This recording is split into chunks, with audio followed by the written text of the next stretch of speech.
Let's do this.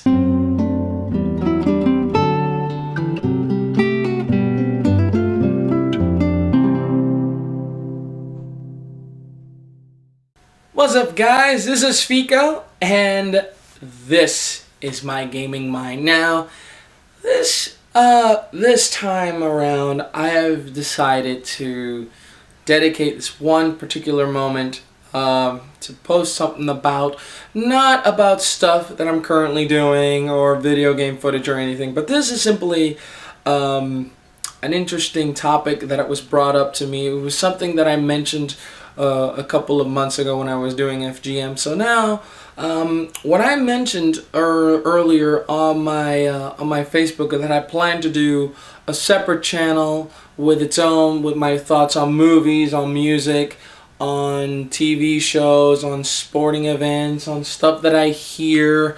I mentioned that I wanted to, make it so that, you could, I'm lost my train of thought.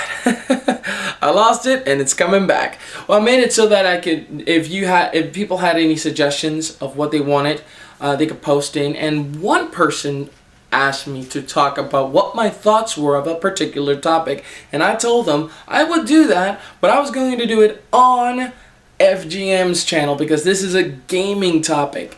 And the gaming topic is basically, he wanted to know, my friend's name is Asa. He's a really cool dude. And another friend of mine, Justin, they both sort of just started like conversing, and we all started conversing about this thing, and it turned into like a really interesting topic. And it is my thoughts of what it about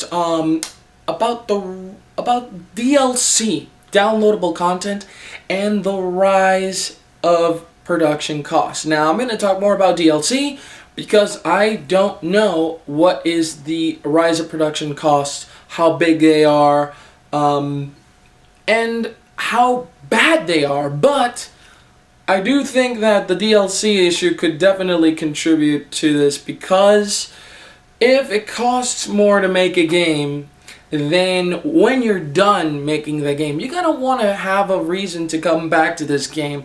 So when you buy DLC, you're buying content to make this game longer.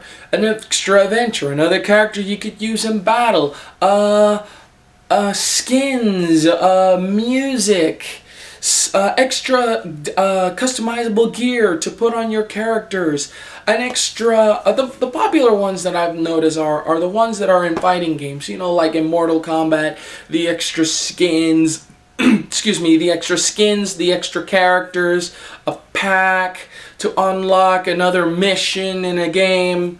Now, the reason why they wanted me to talk about DLC was because of the things that have been going on with DLC, and most of them have been happening even before this year, even before Street Fighter Cross Tekken, even before Mass Effect 3. It's been happening since Marvel vs. Capcom 3. It's actually been happening, I think, even before that. But that was the first time I've noticed it, and I've noticed it because when I pre-ordered Marvel vs. Capcom 3, not Ultimate Marvel vs. Capcom 3, the first edition, they said that, what I understood was that if I pre-ordered the game, I was going to get Jill Valentine and Shuma Gorath, and as it turns out, I did not get either of them until about a month after the game was released. Okay, so fine, I enjoyed the game, I got my butt whipped, I whipped a few butts online. I mostly did butt whipping to people here in my apartment, so that was awesome. But here's what I've noticed. The day finally comes, I got my codes, I'm ready to input those bad boys, and all of a sudden I noticed that the download, it's only just a few kilobytes, just a tab. I mean, like nothing. All of a sudden, once they download, poof, there they are. Jill Valentine, Shuma Gorath. Both of them finally available after about a month. And the download, it didn't take not even half a minute. It just was really quick. It was very kind of strange how it would seem that a download for an entire character with their entire story, move set, the entire, you know, the build of a character. You would think that an entire character would take a little bit of time to download. I mean, I'm not saying that it could take hours. I'm saying that it could probably just take a few minutes. But it didn't. It just took like half a minute. And that's where it realized, when it fell into place. And I thought to myself, I'm thinking this thing feels a bit too shady. And that's when I realized, again later, when it happened again, I've noticed that the costumes from, I think, Street Fighter, Ultimate Street Fighter 4, whichever one of those two, the costumes, some of these costumes were actually in the game. The biggest blunder, in my opinion, was Street Fighter Cross Tekken, when 12 characters with all their movesets, with everything that those 12 characters had, was in the disc, and they were delaying unlocking that content until the PlayStation Vita's version of Street Fighter Cross Tekken, which is much later, and it's still about a month away or two, I don't know, come out, so that way you can benefit through cross-playing.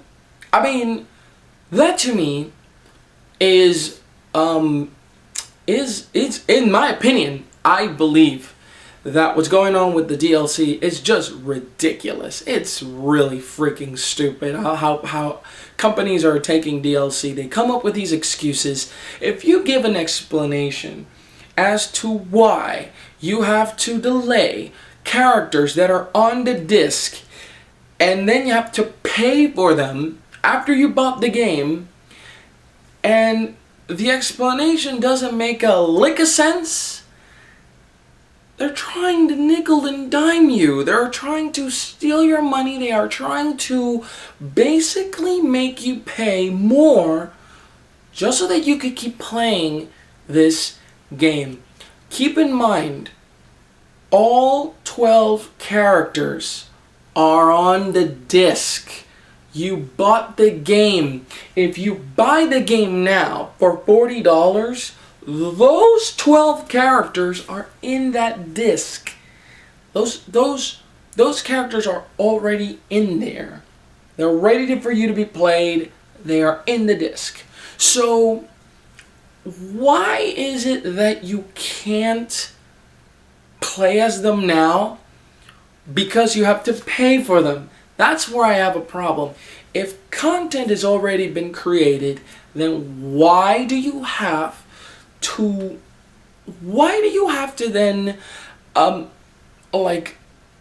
pay it again? I mean, that seems kind of ridiculous to me. Now, when I did a video a long time ago about my impressions of Mass Effect 3, I said I didn't complain about the Ashes Fall DLC because I pre-ordered it and I got that DLC when it came out at a not added value as an incentive for pre-ordering Mass Effect 3. Now, those who didn't get the DLC, and it was on day one. Now, in that aspect, I can't understand why BioWare did that either, but I guess it's the choices that BioWare gives us. They give us a lot of choices in the game. You have the choice to get this piece of content to further extend what you do in the game. Now, be that as it may, I do find it strange that they would create this and then you would have to buy it. What if you never buy it? What if you never ever buy it? See, lately I've noticed they have been adding a lot of content on multiplayer for free. And Capcom is currently reevaluating this. Namco Bandai and I think are reevaluating. Harada-san, who is the head of the Tekken project, has said from the get-go, along with Tekken Tag Tournament 2, which is an awesome game that's coming out, he will not make gamers have to buy characters they want if they're in the disc. So what they'll do is, you pre-order the game, you get every additional character, and if you don't, you will still get these characters for free later. It's an incentive to do things in the pre-order so you can get the game. You can get these characters later. And Soul Calibur, they've done it too. Namco, they have limited so that you can get the content that you want. This isn't content that's in the disc. This is content that you download in from the network, from whatever. Now, how is the production prices of games rising have anything to do with DLC? Well, in my opinion, it's sort of like, for example, if it costs a lot of money to make a game, you have to make a way so that you can keep gamers buying stuff from you. Look at Elite. Look at the new Battlefield, incentives that are similar to each other. A Battlefield Premium. They want you to get more out of this game, and if they know that you're going to play it a lot, they will offer you more stuff so that you buy it from them. Now, I guess EA, Activision, can afford to do this a little more because they got the best-selling game, but other companies don't have the luxury. Just ask 38 Studios. They had an incredible game. They had an amazing, I won't call it amazing, but Kingdoms of Amalur Reckoning, that is a game that I enjoyed, and it's sad to see what happens to them. It got closed, and well, that's my point. I guess people are noticing that the DLCs sell. To me, DLC